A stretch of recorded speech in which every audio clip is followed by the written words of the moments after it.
the second funniest audience member. Give him a nice round of applause. I love spontaneity.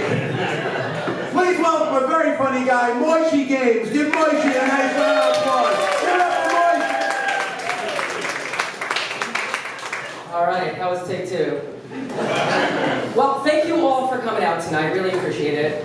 This afternoon, I was watching ESPN, and they were showing the National Bowling Championships. And that's ESPN's way of telling me to go outside. It is 90 degrees on a mid-June Sunday afternoon. Can we make this any clearer? Leave your house. So I went to ESPN 2, and I watched women's college softball. No, I'm kidding. I couldn't reach the remote. I watched bowling. Basically, what I'm trying to say here is this is not high times for my social life. So yeah, but you don't even have to leave your couch. You could literally stay in your couch for like a month, just have a laptop, order everything over to your house, and you don't even have to look for the things you want to order, because I think Ben was talking about this earlier. You have those laser-targeted advertisements that they see the websites you go to and they advertise to you based on those websites. Like, if I'm looking at websites about cars, they'll say, hey, let's send him an advertisement for Car and Driver magazine.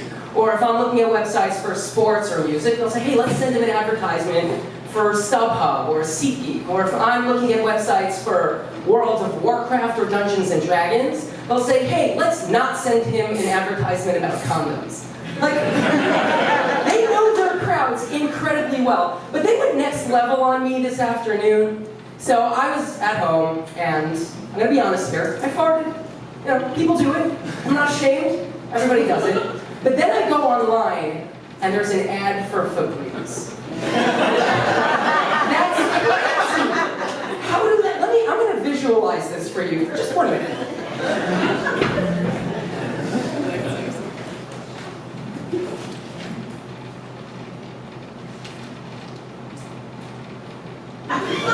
Oh, that's the button.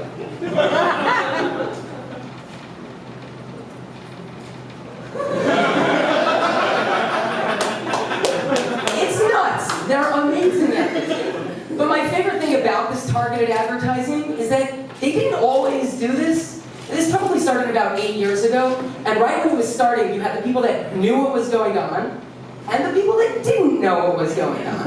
And the people that didn't know what was going on would always out themselves to the people that did. Like, people would be like, I don't get it. Why do I keep getting pop-ups for gonorrhea cream? I'm like, all right, dude, before you speak to anybody else, I think we need to have a little bit of a conversation here. And that's what happens with the advertising. But the advertising is amazing because they know you so well. They're so persuasive. And persuasion is usually a really, really positive character trait. It's a good attribute to have, but sometimes you can be too persuasive. You don't want to be that persuasive. Like, if you're trying to modestly deflect credit, you don't want to really be that persuasive. Like a guy wins the Oscars and he gets up there and he's like, I want to thank my family, I want to thank the Academy, but I don't deserve this award. It was the director, it was my co-stars. They're the ones that deserve this.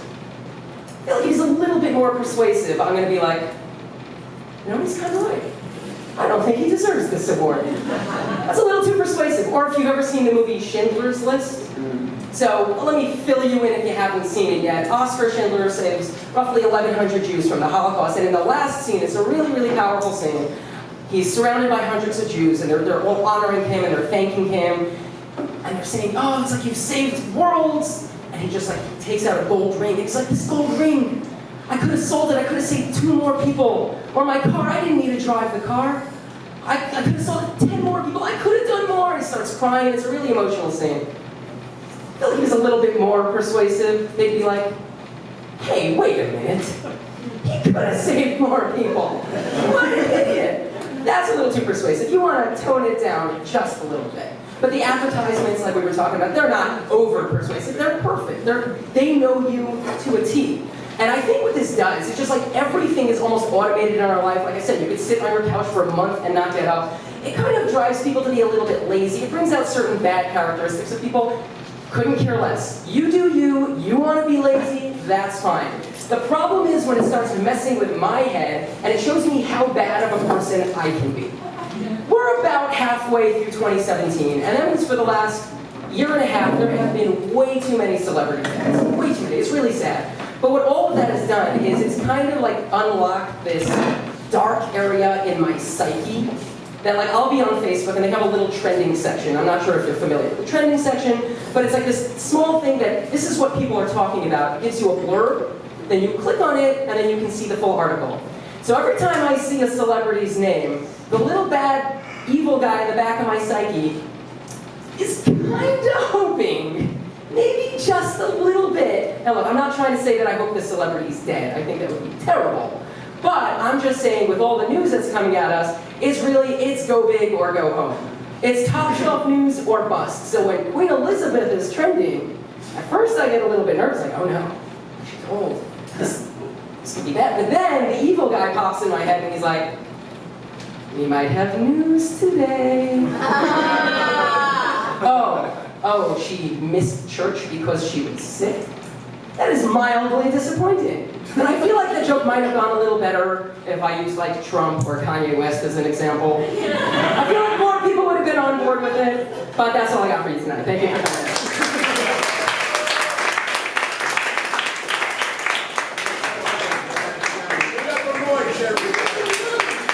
I enjoyed that. Give Moishie a nice round of applause.